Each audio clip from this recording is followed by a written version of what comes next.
2 semaines que nous sommes arrivés, et j'ai envie d'en connaître davantage sur l'histoire de Villiers, sur ses quartiers et leur population. Pour m'expliquer cette histoire faite d'installations successives, Richard Claesen est l'homme de la situation. Cet agent immobilier est natif de Villiers.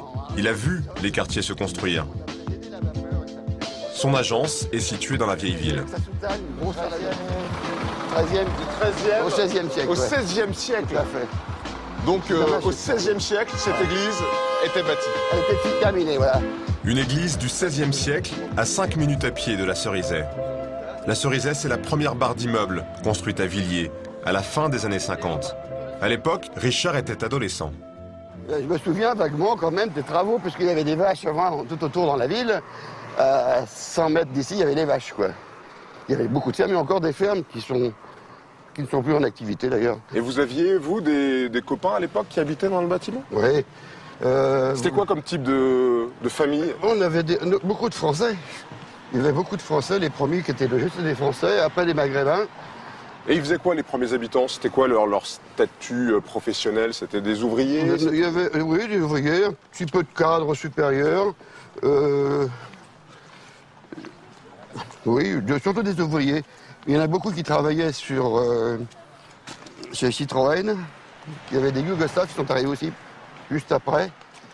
Et puis après, c'était des Pakistanais, des Hindous, enfin toutes nationalités qui sont arrivées ici au titre du regroupement familial. Il fallait qu'ils aient une adresse, donc on leur louait à prix d'or des appartements qui étaient payés par les APL en définitive. À votre avis, combien il y a d'ethnies 93, on a dit. À la mairie, on nous a fait savoir qu'il y avait 93 ethnies différentes sur la ville. Sur la ville? Sur la ville, ouais. Et c'est malheureusement, on n'a pas l'impression que ce soit considéré comme une richesse. Qu'est-ce que vous en pensez? Si, c'est intéressant, regardez. C'est joli, je trouve. Bonjour. Bonjour. Et donc, Bonjour. cet ensemble-ci a été construit en premier, Ouais, et ensuite, 1950. plus bas, Ah ouais, beaucoup plus tard, là-bas. on a eu la ZAC, c'était Ouais, beaucoup c'est plus la tard. ZAC. Ah ouais, c'était plus tard. 50, dans les années 60, les premiers permis, je pense. On les retrouve ici, dans cette barre, c'est toutes ces ethnies différentes. Pas loin, il suffit de regarder les boîtes aux lettres. On va tout de suite comprendre d'où on vient. Je pense que la majorité est là, oui. On a remarqué justement qu'il n'y avait pas beaucoup de blancs, de Français de souche ici. Ce que j'appelle les Gaulois, effectivement. J'en connais très peu, j'en connais un peut-être. Un d'origine française, oui. J'en connais un. Mais tous ceux qui étaient là dans les années 60, Ils sont 70. tous partis, oui, effectivement. 99%, ce sont nos vendeurs. Vous n'avez pas un sur la Français ville. de souche qui Non, vient aucun. ici acheter? Aucun? J'en ai dans mon fichier acheteur, vente réalisée, j'en ai aucun. Je peux vous le prouver, vous montrer, c'est sans problème. Mais ça veut dire que Mais c'est dans comme ça. Parce qu'il y a quelques dizaines d'années, dans quelques générations, si les Français de souche s'en vont et que ce sont des personnes issues de l'immigration qui achètent, Ben oui. il n'y en aura plus de Français de souche. C'est comme ça. Aujourd'hui, le foncier appartient, on va dire, à 50% dans le village à des étrangers. Et c'est constaté Mais comme y ça. compris dans le centre-ville qu'on a Ah vu ouais, tout à l'heure. Bien sûr. C'est parti de là, d'ailleurs.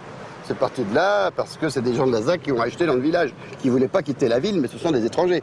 À aucun moment, c'est un Gaulois qui quitte Villers-le-Bel pour aller en tout droit dans Villers-le-Bel. Ça n'existe pas. Ils s'en vont pour quelle raison? Parce Qu'ils ne supportent plus la promiscuité, ils ne supportent plus les différences d'éducation, ils ne supportent plus rien.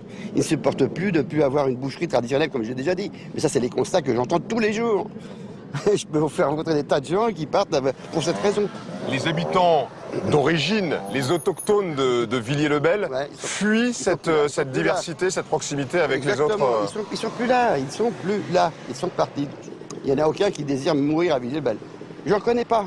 J'ai 65 ans de Villers-le-Bel, donc je connais des gens plus vieux que moi, et je connais leur situation, et ils me disent il faut que je parte au plus vite.